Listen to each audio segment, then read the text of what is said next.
Being afraid of disappointing people was keeping me small and keeping God's work in a box. But when I started asking these big questions about big dreams and big ideas and big living, I realized that the wilderness of bravery is so much more alive, and God is so much more tangible. Hi, friends. Welcome to Stories from 100 Days to Brave, a podcast where we hear real stories of friends who took the brave first steps to become who they truly are. I'm your host, Annie F. Downs. So today we're going to talk about how brave helps us do hard things. Oh man, I wish we never had to talk about this, especially with what our world has had to go through in 2020. I wish we didn't have to talk about how to move forward when you have no idea what the future holds for you next year or next week, or maybe even tomorrow.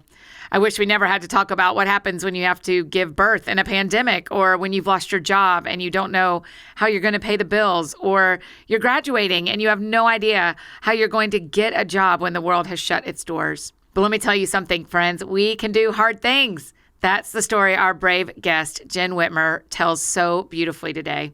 That even in our darkest moments, when the road ahead of us is dark and we can't see where to go, God's right beside us, and He can show up for us in ways that are bigger than we could have imagined. My name is Jenn Whitmer. I live in St. Louis with my high school sweetheart. We've been married for over 23 years. We've got 4 kids, and I am a speaker and a coach and a writer. I think that God made me to be a teacher. I've had great other people around me saying, "You make complicated things simple. You make me enjoy learning." I love laughing with you and learning at the same time. What I've come to realize is those are talents that God put within me. I always wanted to be a teacher. I have vivid memories of playing school and teaching friends, and I had that always exciting thing about a teacher. When you learn something, you want someone else to learn it too. And I think that's the core of teaching. And so I always loved learning, and I always wanted other people to love learning. I was an educational professional for 20 years. I started in music education, and I loved the eternal aspect of teaching kids. You could see every day affecting the lives of children and how that's going to have ripple effects throughout their lives and then for generations. So I always loved that, and giving children a joy of music and culture and security in something that was a little bit different was always so much fun, and I loved it. After a while, I had a lot of kids really fast, and so I stayed home and then went back into the world of education as a leader. I was an administrator, and I loved helping teachers. I loved helping impact the leaders who were impacting the kids. I still got my kid time, but I also really got to develop teachers and faculty in their educational practices and their roles as leaders. I had a great few leaders, and then I had a leader that really struggled. And because of myself, that leader, and some really difficult situations, I needed to leave that job. So when I left my job, it was really disappointing to a lot of people. It was really hard. It was so messy, and it was tangled because it involved a community that I was a part of, that my children were a part of. Because of this situation with this leader who was struggling themselves, I started believing some of the lies that they said about me, and that I shouldn't want anything bigger, that people didn't follow my leadership. Those lives are really devastating and kept me very, very small and in fear. I knew that my calling was still teaching, and I had never dreamed what it could be like outside of the world of education. I only thought of teaching in that realm of students, faculty, classrooms, that picture. So when I used to teach students about growth mindset and that failure was part of the process. That was a constant part of teaching music. That was a constant part of teaching teachers, that you made mistakes along the way. And that's what practice is about. And you learned a different way to do it. And so I always taught my kids that we can apply the failure to better growth. I taught them we can do hard things. I taught them that I promise it's not going to be easy, but I promise that it's going to be worth it. That failure isn't the end of the process, it's part of success. And my favorite one that I used to tell them all the time is just outside your comfort zone is where the magic happens. All these lessons that I taught all the time, I suddenly had to realize on a grand scale, I had to apply to myself. And so I saw this failure of ending a career in education as negative, rather than all the things that I knew about failure, that it's part of change, it's part of the process, and that just outside my comfort zone is where the magic happens. So stepping out from those lessons for myself and stepping out of the world of education took those lessons that I taught my students just on a deeper level. And I felt almost silly, like, oh my gosh, I've been teaching this for years on a small scale, and now it seems like a really big cliff. But just outside my comfort zone is where the magic happens. So that means I have to take a step outside of that. The challenge became, how do I follow God's leading in knowing that this is where I'm called to go and still live with the disappointment of others? And I just started asking a lot of questions, and I interviewed a lot of people and said, what did you do when this happened to you? How do you make those choices? And so I started realizing the power of these big questions, that even if I disappoint people, the big questions lead me to where God is taking me. And if I had stayed asking small questions or asking the question, what happens if I disappoint people? Then I would have never seen this inner peace when I asked the question, what does God want me to do? So I had to stop believing those lies that I had internalized from what other people had spoken over my life. And the truth was that God was in charge of my life, not necessarily what other people were saying about me. Around the same time, I rediscovered the Enneagram and started digging into, what does the Enneagram mean, and how is this weird symbol and all of the strangeness that seems to be the Enneagram on your first encounter with it could help me really see my true self. So I kind of dug into the Enneagram. I had a therapist that was really helpful in really teaching me how to take every thought captive. Where does that thought come from? Is it true? And going through processes to help me recognize, wait, that's a lie. Here's what's true. And replacing the lies with truth, and seeing how my own particular personality would gravitate towards certain lies or be really stung by certain lies where others didn't matter to me. And so replacing the right truth for the right lie was part of how the Enneagram really helped me. I could see that my reframing of everything so quickly sometimes prevented me from the depth of what God had for me, or my positivity of like, I'm just going to keep going, meant a lot of spinning my wheels rather than actually moving out of my comfort zone and believing what God had for me in the future rather than me designing my own future. And so all of those truths became so real and tangible and replaced those lies that were holding me back. And the truth was just sheer freedom. I mean, it's so funny when we say that because, the Bible says that the truth will set you free, but how it happens, I think, is continually amazing to me. As I started discovering the Enneagram, I would say about 4 years ago, like this rediscovery, I had a friend give me a book, and so I read it, and everybody was like, "Oh, you're this number, you're this number, you're this number," and I'm just not feeling it. I wasn't feeling it.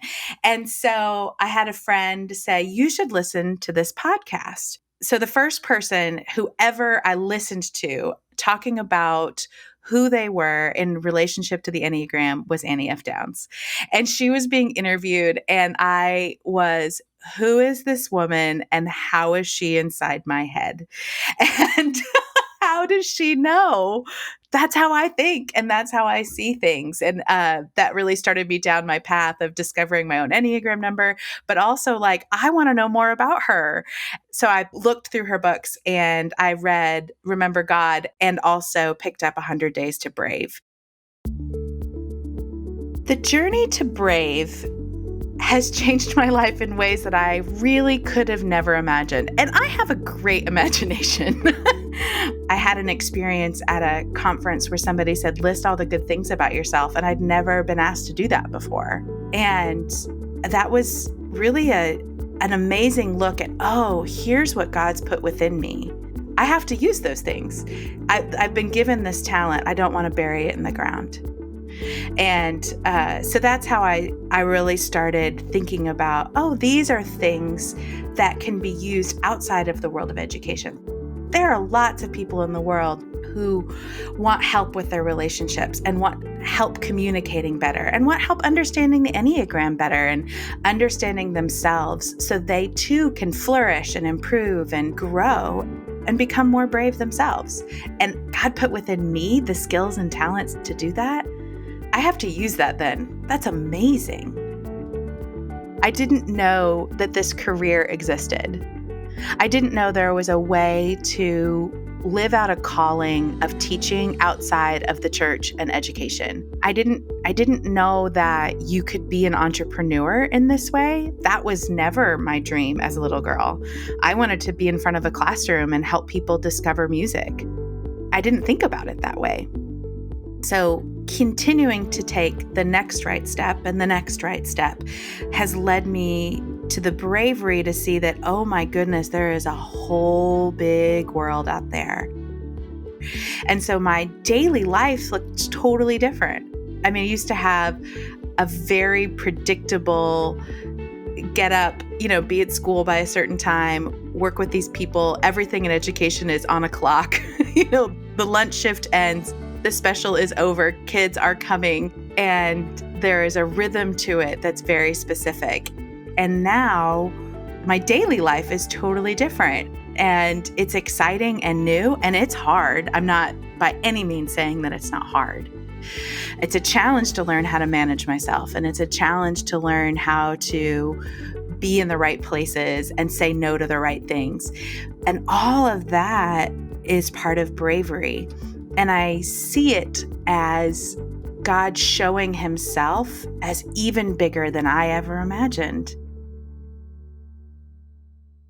So my favorite quote from 100 Days to Brave is, believing truth produces courage. And there's so many parts of that sentence that I think as a writer is so beautiful, but it just spoke to my soul because it's active. I have to believe something. I have to believe the real thing. It produces something in me. It's active. And what it produces is a heart of courage. So it just spoke to me like there was direction and forward motion in it. There are times when believing truth is not easy and it's challenging. But when I believe the truth, it produces fruit. And it produces courage in me. And I could see that happening when I changed what I thought, when I changed my self-talk, when I changed my internal dialogue and could take a thought captive and observe it and say, wait, that's a lie, and replace it with truth. It changed me. And I was able to walk through feeling a little afraid, but also feeling courageous and could move forward. One more aspect of being brave is remembering that it's hard. When you anticipate that it's going to be a little bit hard, it doesn't knock you flat when it's hard.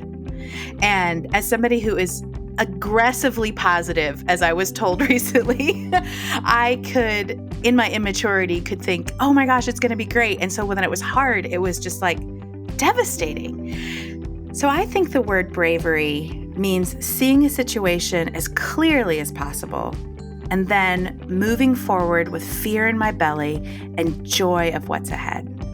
So when I expect that there's going to be challenge and know that it's not going to be linear in growth, that there's going to be hills and valleys and hard days and difficult days along with the great days, it's so much more easy to keep moving forward through the difficulty. That's being brave in the difficulty, knowing that it's going to come. And I feel like I get through it so much faster and so much healthier now because I embrace the fact that this is a hard day. I don't try to say like, no, it's just going to be fine. I'm just going to keep working through it and do an unhealthy positive reframing of the event or the difficulty. I can just say, yeah, that was hard. This is a hard day. It's going to be hard today. And what can I learn from it? How can I face it and feel it, which is the hardest part for me? But anticipating that it's going to be hard at some point is really helpful because then it doesn't shock you when it is hard and you move through it and you're like, yeah, I can do hard things. See how I got on the other side of that? I can do hard things. Friends, one more time for the people in the back because I cannot say this enough. You can do hard things. You can and you will. Man, I'm so grateful that Jenn chose to share her story with us. And as a fellow Enneagram 7, I can absolutely understand where she's coming from in so many places, but especially this. We can't choose what happens to us, but we can choose our attitude toward it. Great stuff, Jenn. Thank you so much for sharing with us. Okay, if you're looking for a way to sort of shift your attitude and perspective the way Jenn has, if you're looking for a friend who can show you how to do hard things, I've got you. I've actually written that brand new handy guide called the 100 Days to Brave Guided Journal. Yes, friends, 100 Days to Brave in journal form. You know how I feel about journals. Here's the situation. I thought about some of the most important lessons and feedback I've been hearing from readers who loved 100 Days to Brave, and I've put together some of the ideas and questions that resonated with them most into a journal where you can write your answers out. It's super interactive, and I guarantee you that when you take this time to write out your thoughts and plans and dreams, you are so much more likely to learn about yourself and connect the dots and then do the brave thing you wanted to do. So you can find the 100 Days to Brave Guided Journal anywhere you buy books, and I hope you'll check it out and maybe get a copy for a friend because I think it will really serve you. Hey, and I'd love to hear your thoughts about this episode and this particular story. You can tag me, Annie F. Downs. That's how you find me on Instagram, Twitter, Facebook, everywhere you want to find me. That's how you can find me, Annie F. Downs. So use the hashtags stories from 100 Days to Brave and 100 Days to Brave. They're in the show notes, and use the actual number 100. And if you want, we'd love for you to share this story. All right, friends, thanks for being here today, and we will see you next time.